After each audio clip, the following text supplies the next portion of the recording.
सुप्रभात छात्रों, आप सबों का द मैथमेटिक्स क्लासेस में स्वागत है। पिछले क्लास में हम आप लोगों को बताए थे जो sine inverse, cos inverse, tan inverse, cot inverse, sec inverse, cosec inverse का डोमेन और रेंज के बारे में सबका डोमेन बताए थे और रेंज बताए थे। रेंज में चर्चा किए थे जो साइन इन्वर्स का जो रेंज होता है वो क्लोज इंटरवल -π/2 से लेकर के +π/2 तक होता है। कॉस इन्वर्स का जो रेंज होता है वो 0 से लेकर के पाई तक होता है, मतलब क्लोज इंटरवल 0 to π। क्लोज का मतलब होता है दोनों पॉइंट को शामिल करते हुए उसके बीच के सभी पॉइंट पर। टेन इन्वर्स का बताए थे आप लोगों को ओपन इंटरवल -π/2 to +π/2। इसमें क्लोज नहीं बोले थे इसलिए कि क्लोज अगर π/2 लीजिएगा या -π/2 लीजिएगा तो वो उस पर 10 अपरिभाषित हो जाती है, अनडिफाइंड हो जाती है। यही कारण है इसमें हम लोग ओपन इंटरवल लेते हैं -π/2 to +π/2। चौथा बताए थे कॉट इन्वर्स का जो रेंज होता है वो ओपन इंटरवल 0 to π होता है। इसमें भी क्लोज इंटरवल नहीं लेते हैं क्योंकि 0 और π पर ये अनडिफाइंड हो जाती है कॉट, इसलिए हम लोग ओपन इंटरवल 0 to π लेते हैं। और सेक इन्वर्स का जो रेंज बताए थे उसमें बताए थे आप लोगों को 0 to π -π/2। सेक इन्वर्स में π/2 इसलिए माइनस किया गया है क्योंकि सेक π/2 का वैल्यू होता है इन्फिनिटी, अपरिभाषित, इसलिए 0 to π में से इसको माइनस कर दिया गया। और कॉसेक इन्वर्स एक्स का जो रेंज बताए थे वो बताए थे -π/2 से लेकर के +π/2 तक तो होगा, लेकिन उसमें से 0 माइनस हो जाएगा क्योंकि 0 पर कॉसेक 0 इन्फिनिटी होता है, अपरिभाषित होता है। तो ये हम आप लोगों को रेंज बताए थे और इसको याद रखिएगा सबका रेंज, क्योंकि आपको जो क्वेश्चन पूछेगा ऑब्जेक्टिव में तो उसमें क्या करता है, आपको सवाल दे देगा और कहेगा कि इसका मुख्य मान प्रिंसिपल वैल्यू ज्ञात करें। प्रिंसिपल वैल्यू, तो प्रिंसिपल वैल्यू या मुख्य मान जो होता है वो इन्वर्स के लिए, इन्वर्स ट्रिगोनोमेट्रिक फंक्शन में थीटा का वह मान होता है जो अपने रेंज में बिलोंग्स करता है। जो अपने रेंज में बिलोंग्स करता है तो उसको हम लोग क्या बोलते हैं, मुख्य मान। क्या बोलते हैं, मुख्य मान। अभी हम लिखा देंगे। देखिए ग्राफ के माध्यम से, छवों का ग्राफ हम आपको फर्स्ट ईयर में बताए थे, साइन का, कॉस का, टेन का, कॉट का, सेक का और कॉसेक का, जो उसका डोमेन और रेंज क्या होता है। एक ग्राफ के माध्यम से हम लोग देखेंगे जो साइन इन्वर्स एक्स का डोमेन और रेंज क्या होता है। पहले साइन का हम बताएंगे, उसी से हम आपको समझा देंगे इन्वर्स का, क्योंकि इन्वर्स में जो डोमेन है वो रेंज बन जाता है। देखिए graph of y equal to sine x,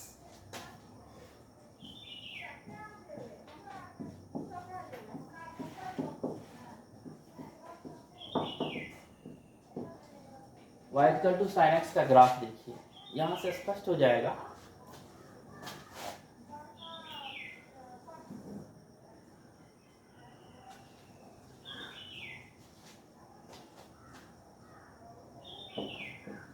ये एक्स डैश है, ये ऑरिजिन है और ये क्या है, एक्स, ये y है और ये क्या है, y डैश है।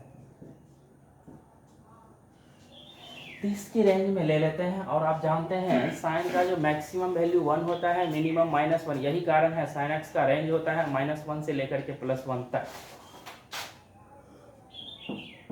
1 लीजिए और इधर ले लीजिए आप -1।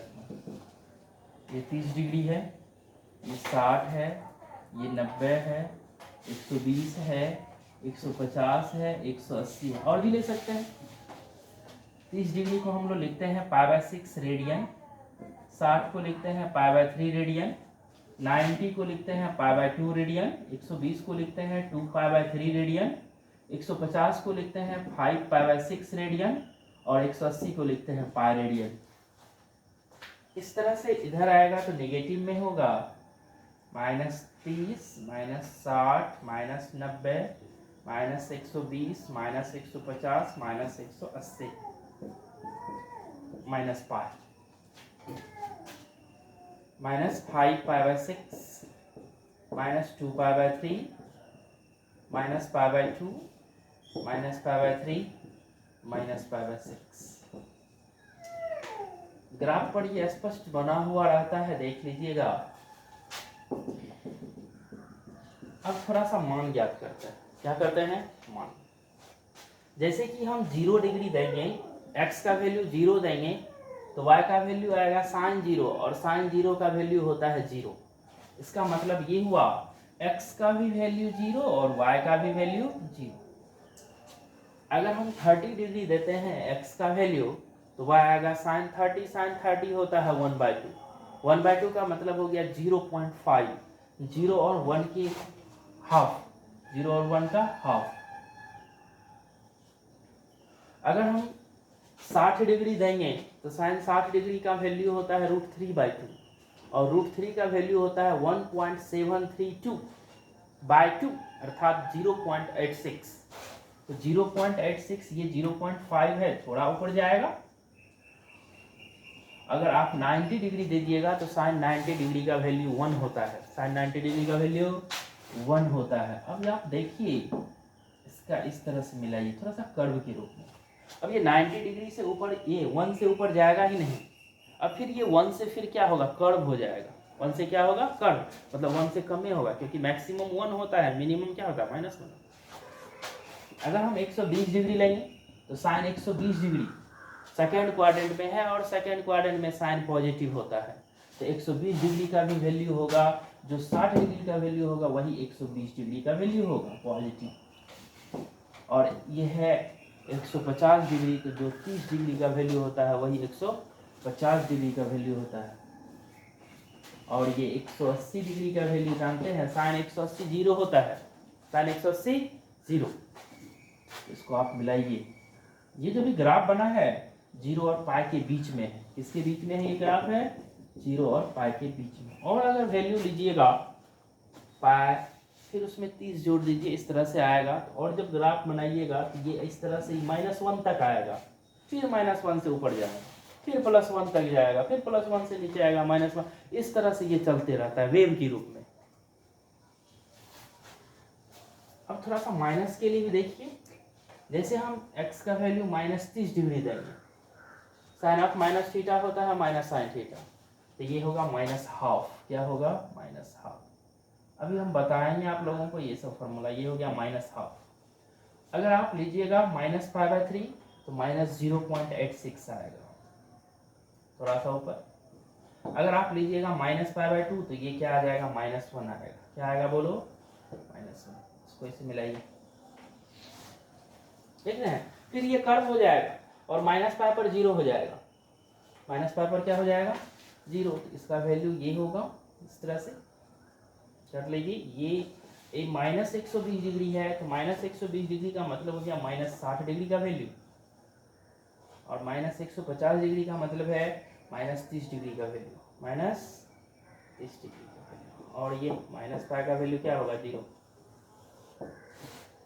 ये जो ग्राफ देख रहे हैं आप, ये अभी हम बनाए हैं -π और +π के बीच में, और भी तो वैल्यू ले सकते हैं x का। यही कारण है साइन का जो डोमेन होता है, डोमेन वो होता है रियल नंबर। रियल नंबर का मतलब और भी तो बढ़ सकते हैं x का मान, लेकिन रेंज जो होता है -1 से लेकर के +1 तक। कितनों ग्राफ खींचिए आप, -1 से नीचे नहीं आएगा और +1 से ऊपर नहीं जाएगा। तो ये साइन x का डोमेन और रेंज हुआ।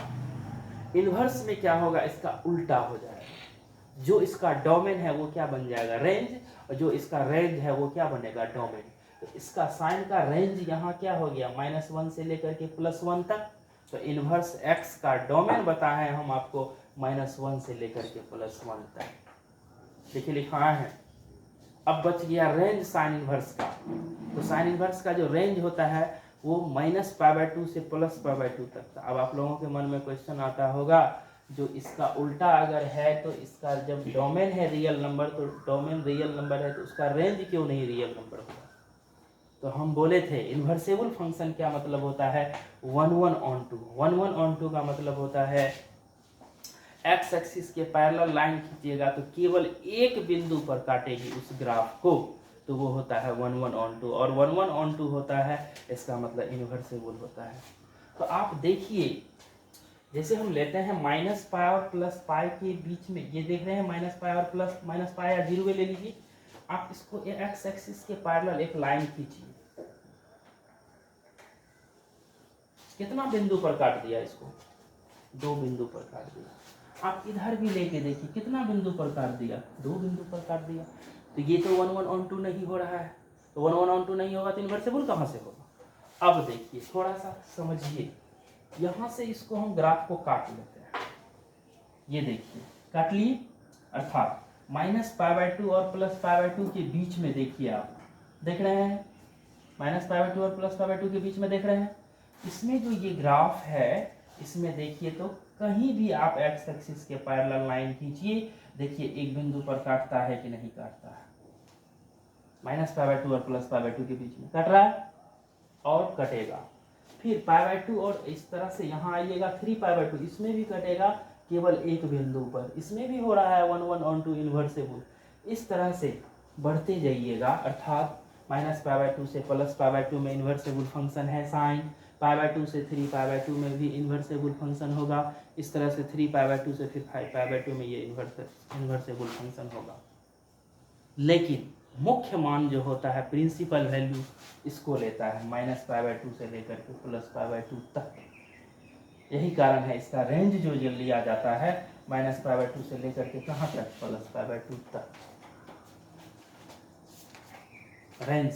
और यही होता है प्रिंसिपल वैल्यू, क्योंकि इसके बीच में ये 1 1 ऑन 2 होता है। इसके बीच में क्या होता है, 1 1 ऑन 2।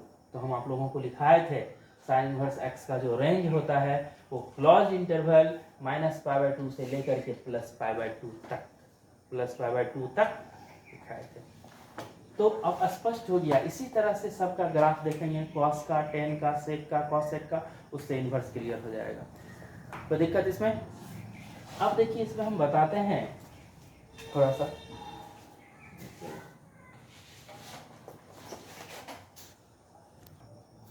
ध्यान दीजिए, छवों का हम मीनिंग बताते हैं और ऑब्जेक्टिव पूछता है यहाँ से।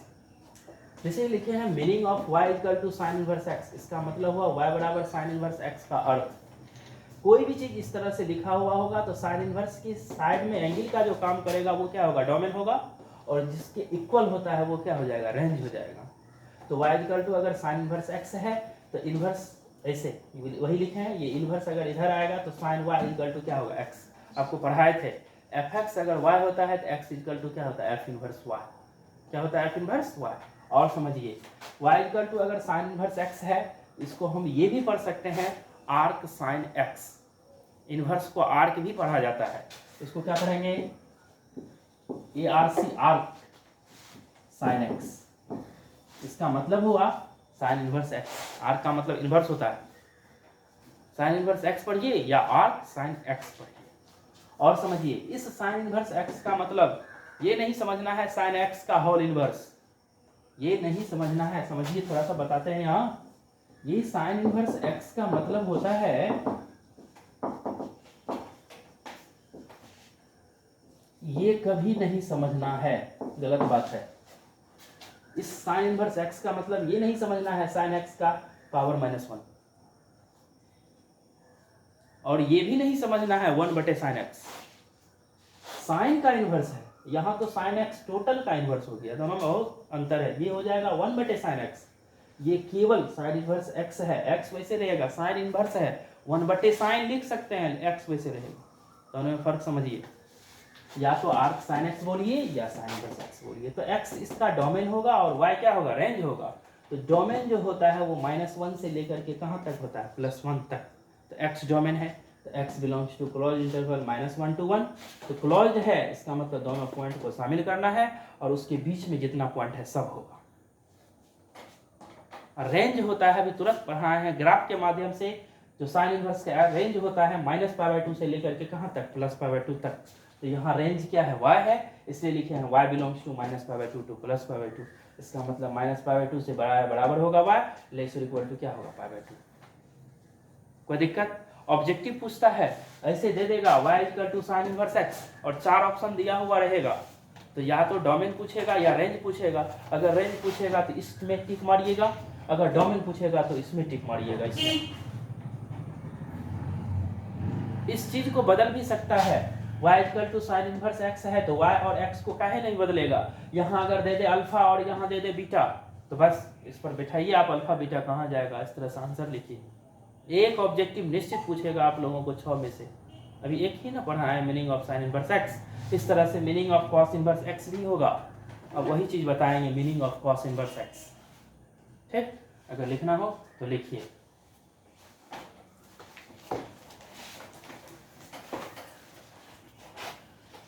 जल्दी यहाँ देखिए y equal to sine inverse x है ना, तो ये हो गया sine y equal to x.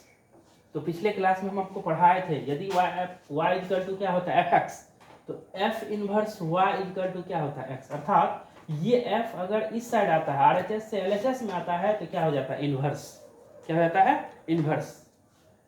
तो ये इनवर्स हो गया f inverse y equal to x, मतलब इस साइड से इधर आएगा तो क्या हो जाएगा इनवर्स, या इनवर्स से उधर जाएगा f हो जाएगा। तो यहाँ f की जगह पर क्या है साइन है, f की जगह क्या है साइन, तो साइन इनवर्स इस साइड आएगा क्या हो जाएगा साइन इनवर्स। इसी तरह से सबका होगा, कोई दिक्कत। ये दूसरा होगा, कौन होगा दूसरा, meaning of cos inverse X, meaning of y equal to cos inverse X या arc cos X, arc cos X. कहीं भी अगर आर्क लिख देता है समझिए इनवर्स है। इसका भी डोमेन रेंज देखेंगे हम लोग। ये y इक्वल टू क्या है कॉस इनवर्स एक्स है, ये कॉस इधर आएगा, ये हो जाएगा cos y equal to x, cos y equal to x हो जाएगा। अब देखिए इसका ये डोमेन होगा और ये क्या होगा रेंज होगा, किसका कॉस इनवर्स का। लिखते हैं नाउ डोमेन ऑफ, एक ऑब्जेक्टिव निश्चित है और टोटल प्रिंसिपल वैल्यू बनाना है तो इसका रेंज से बनाना है। Domain of cos inverse x, ये एक्स होगा और या एक्स का वैल्यू दे दीजिए -1 से लेकर के कहाँ तक +1 तक, that is x belongs to -1 to +1, या इम्प्लाइज दैट ये -1 से बराबर होगा x लेस इक्वल टू क्या होगा। साइन इनवर्स और कॉस इनवर्स का डोमेन सेम होता है, रेंज डिफरेंट होता है। And range of cos inverse x is equal to open interval 0 to पाई, तो ये y होता है, क्या होगा ये y, that is y belongs to 0 to पाई, open interval 0 to close interval 0 to पाई, क्लोज इसका मतलब दोनों को शामिल करना है, इसका मतलब 0 से बराबर होगा y और लेस इक्वल टू क्या होगा पाई। ऑब्जेक्टिव में अगर देगा y equal to cos inverse x, तो ये देखिए रेंज ये हो जाएगा और डोमेन ये होगा। ठीक, देखिए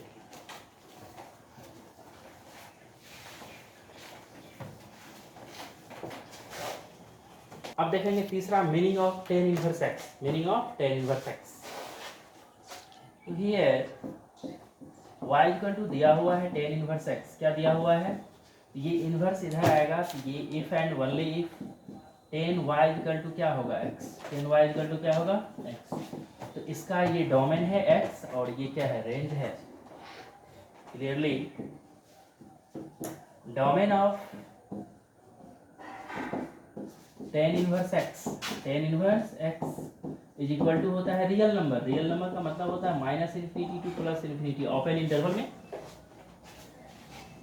इसका मतलब हुआ दैट इज ये डोमेन x है तो x बिलोंग्स करेगा ना रियल नंबर में जी,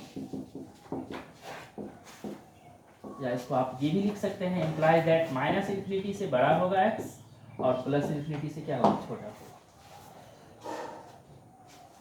एंड एक ऑब्जेक्टिव फिक्स है निश्चित and range of tan inverse x, tan inverse x equal to क्या होता है y, तो y हो जाएगा आपको open interval -π/2 to +π/2,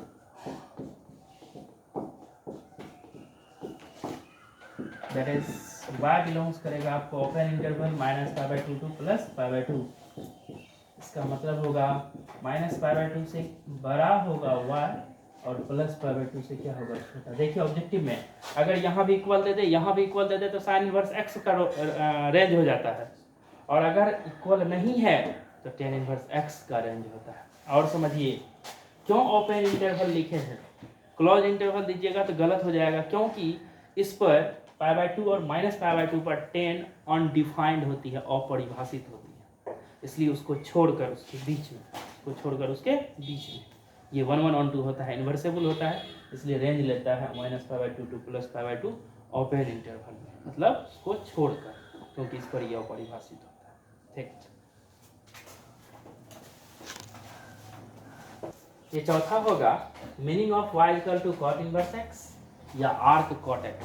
arc cot x ये y इक्वल टू क्या है, cot इनवर्स x है। y इक्वल टू क्या है, ये होगा if and only if cot y equal to x, cot y equal to x। ये इसका डोमेन है और ये क्या है, रेंज है। तो रेंज स्पष्ट होता है ग्राफ से, ये तो क्लियर है, clearly domain of cot inverse x, domain of cot inverse x जो 10 का होता है वही होता है इसका भी, रियल नंबर, मतलब -∞ टू +∞। इसका मतलब होगा डोमेन x बिलोंग्स करेगा किसमें, रियल नंबर में, -∞ टू +∞, या इसको लिखिए -∞ से बड़ा होगा x और +∞ से क्या होगा, छोटा। And range of cot inverse x ये y होता है, तो ये ओपन इंटरवल होता है 0 to पार, ओपन इंटरवल 0 to पार, that is y belongs to 0 to पार। इसका मतलब होगा 0 से बड़ा होगा y और पाई से क्या होगा, छोटा। ध्यान दीजिएगा, अगर ये इक्वल लगाते हैं तो cos इनवर्स का रेंज हो जाएगा। ऑब्जेक्टिव में ध्यान दीजिएगा, ये सब छोटी छोटी बात। अगर यहाँ इक्वल, यहाँ भी इक्वल, तो cos इनवर्स x का रेंज हो जाएगा। अगर इक्वल को हटा देते हैं तब वो cot इनवर्स का रेंज होता है। कोई दिक्कत, लिखिए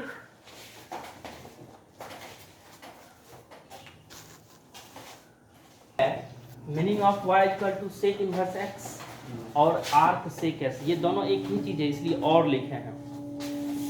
इसका देखिए ये y इक्वल टू क्या है, सेक इनवर्स x है, तो if and only if sec y equal to क्या होगा, x। ये इसका डोमेन होगा x और ये क्या होगा, रेंज। क्लियरली देखिए डोमेन क्या होता है, domain of sec inverse x, sec inverse x is equal to, इसका जो डोमेन होता है वो होगा, हम लिखा है r minus open interval -1 to 1, r minus open interval -1 to 1। इसका मतलब सभी रियल नंबर में से -1 और 1 के बीच के पॉइंट को छोड़ देना है। इसको ऐसे भी लिख सकते हैं, that is x belongs to r minus -1 to 1। यहाँ देखिए इसको कैसे हम लिखते हैं, इसका मतलब होगा इम्प्लाई दैट -∞ से बड़ा होगा x और +∞ से क्या होगा, छोटा। या ऐसे लिखिए, ओपन इंटरवल है ना, तो इन्फिनिटी को कभी भी क्लोज इंटरवल में नहीं लिखा जाता है, तो इसको ऐसे भी लिख सकते हैं, ये x बिलोंग्स टू -∞ to -1 और +1 के बीच वाला मान को छोड़ना है, -1 और +1 के बीच वाला मान को छोड़ना है। तो -1 तो होता है, +1 भी होता है, तो इसको ऐसे लिखिए, -1 तक लीजिए, यूनियन 1 के। ध्यान दीजिए वही चीज को लिखे हैं, ध्यान दीजिएगा, जैसे ये है ना, उसका मतलब ये है, इसका मतलब बोले रियल नंबर में से -1 और 1 के बीच का वैल्यू घटाना है ना, तो -1 और +1 तो हो सकता है, -∞ और -1 तक, यूनियन 1 to ∞, ये बीच वाला -1 और +1 के बीच वाला मान नहीं होगा। और भी इसको मोड के रूप में ये भी लिख सकते हैं, और समझिए इसको ये भी लिख सकते हैं, मोड x ग्रेटर और इक्वल टू 1, सब का मतलब एक ही होता है। मोड से बाहर निकालिएगा तो इसका वैल्यू क्या होगा, x का वैल्यू -x या +x, तो -x या +x होगा, इसको भी आप एक्सप्लेन कीजिएगा तो यही चीज प्राप्त होगा। तो छोटा रूप में यही चीज लिखेंगे, मोड x ग्रेटर और इक्वल टू 1, इससे भी यही चीज रिजल्ट मिलता है। ये हो गया डोमेन। अब रेंज के बारे में सीखिए थोड़ा सा। And range of sec inverse x, इसका रेंज होता है क्लोज इंटरवल 0 to पार लेकिन उसमें π/2 नहीं होगा, क्योंकि π/2 पर ये अनडिफाइंड हो जाती है। क्या होती है? अनडिफाइंड होती है। या इसको हम लोग ऐसे भी लिखेंगे, that is y belongs to 0 to π minus π/2। इसको भी लेस और इक्वल टू में कैसे लिखते हैं वो देखिए, इम्प्लाइज दैट 0 से बड़ा या बड़ा होगा y, लेस और इक्वल टू क्या होगा π, but y does not belongs to π, y does not equal to π/2। ये देखिए 0 से बड़ा या बराबर होगा y, लेस और इक्वल टू π होगा, इसका मतलब दोनों बिंदु या उसके बीच का मान, लेकिन y का मान π/2 नहीं, क्योंकि π/2 माइनस है। ये हो गया सेक इनवर्स x का डोमेन और रेंज। तो जो सेक इनवर्स का डोमेन होगा वही तो कोसेक का भी होगा। ठीक है, इसको लिखिए।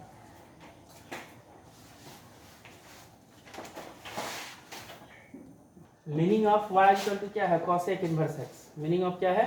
Cosec inverse x। इसको लिखिए आर्क कोसेक x। फिर उस तरह से इसका जो डोमेन होगा यही चीज जैसे सेक का हुआ था उसी तरह से। रेंज डिफरेंट होगा। रेंज देखिए क्या, एंड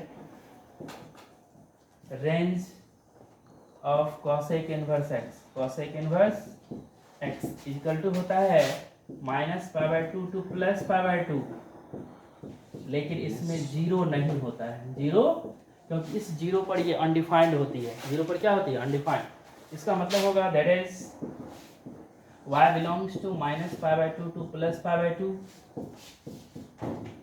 -0। इसका मतलब और समझिए, ये जो होगा ये होगा -π/2 से बड़ा या बराबर होगा y, लेस और इक्वल टू π/2 होगा, बट y का वैल्यू किसी भी परिस्थिति में 0 नहीं होगा। तो ये छवों का मीनिंग था। यहाँ से अगर कोई भी ऑब्जेक्टिव पूछेगा आप लोग जरूर बनाइएगा, एक्स वाई को चेंज करेगा तो वहाँ रख दीजिएगा, है इसको देख लीजिएगा। अगर सबका रेंज आप याद कर लेते हैं तो ये जो है आपको एक्सरसाइज 2.1 टोटल सवाल बन जाएगा, क्योंकि प्रिंसिपल वैल्यू कहता है प्रत्येक में ज्ञात करने के लिए मुख्य मान। तो हम बताए हैं मुख्य मान क्या होता है, अभी लिखा देंगे।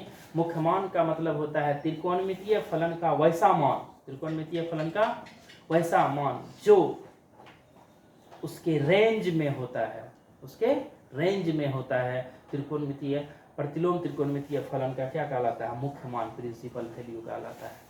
हम अभी लिखा देंगे, ठीक है।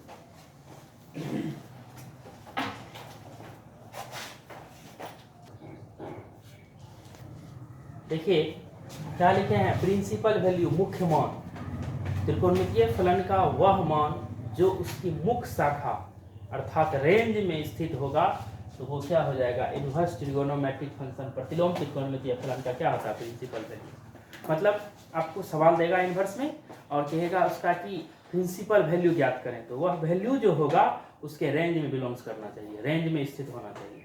सबका रेंज लिखा दिए है ना, तो वो रेंज को आप याद रखिएगा, तो इस प्रिंसिपल वैल्यू में कोई दिक्कत नहीं होगी। अगर रेंज याद रहेगा तो आप ये डिसाइड कर लीजिएगा आपने जो सवाल बनाया है वो सही है कि गलत है, क्योंकि प्रिंसिपल वैल्यू का मतलब होता है उस रेंज में, उसकी शाखा में स्थित होना चाहिए। शाखा क्या? तो वही रेंज जो पढ़ाए हैं आपको, है। तो ये अगर इतना चीज़ पढ़ाने के बाद ये चीज़ देख लीजिएगा, मतलब जो चीज़ पढ़ाए हैं, तो आपका 2.1 सारा बन जाएगा। 2.1 सारा बनेगा और एक ऑब्जेक्टिव भी पूछता है। तो अब है इसका प्रॉपर्टीज, सबका क्या है? प्रॉपर्टीज। और फिर कल से फॉर्मूला पढ़ाएंगे, आज इतना ही रहेगा। और इसको बनाने में आपको फर्स्ट ईयर का मतलब कक्षा 11वीं का जो त्रिकोणमिति है उसके फॉर्मूला की आवश्यकता होगी। जैसे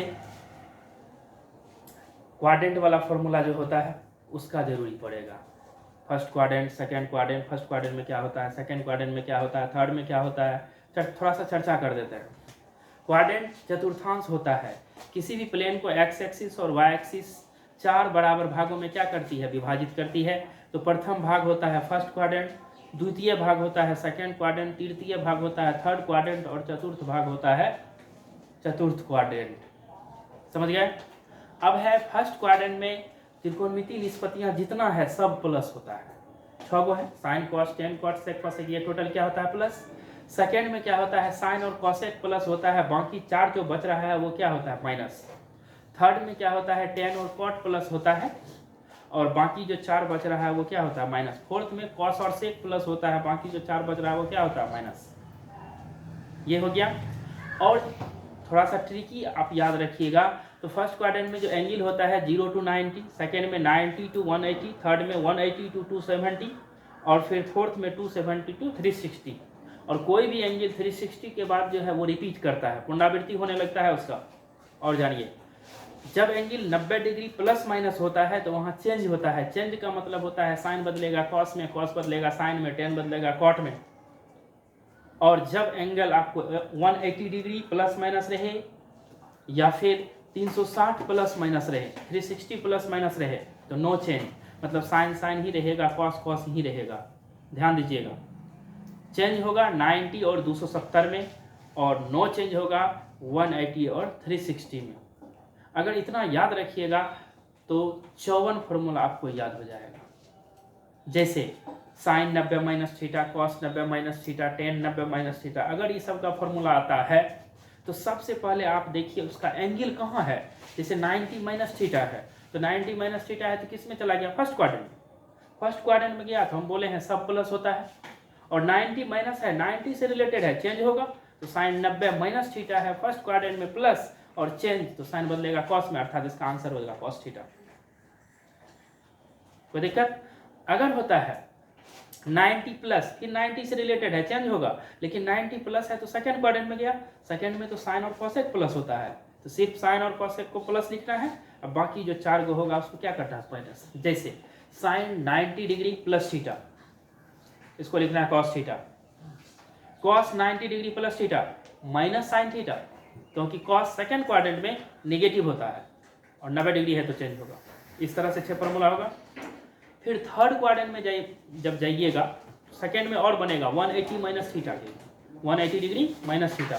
तो जब 180 डिग्री माइनस थीटा कीजिएगा तो 180 में नो चेंज, 180 में नो चेंज, और सेकंड क्वाड्रेंट में सिर्फ साइन और कॉसेक प्लस होगा। तो इसका फॉर्मूला होगा sine 180 degree minus theta sine theta, cos 180 degree minus theta minus cos theta, tan 180 degree minus theta minus tan theta, cot 180 degree minus theta minus cot theta, sec 180 degree minus theta minus sec theta. लेकिन cosec में सतर्क रहिए, cosec 180 degree minus theta cosec theta. अब इस तरह से फिर third में जाएंगे, फिर 6 फार्मूला होगा। 180 प्लस के लिए, 270 माइनस के लिए भी 6 फार्मूला होगा, 270 प्लस के लिए भी 6 फार्मूला होगा, 360 माइनस के लिए भी 6 फार्मूला होगा, 360 प्लस के लिए भी 6 फार्मूला होता है। इस तरह से टोटल फार्मूला आपको कितना बनता है, 54 फार्मूला बनता है।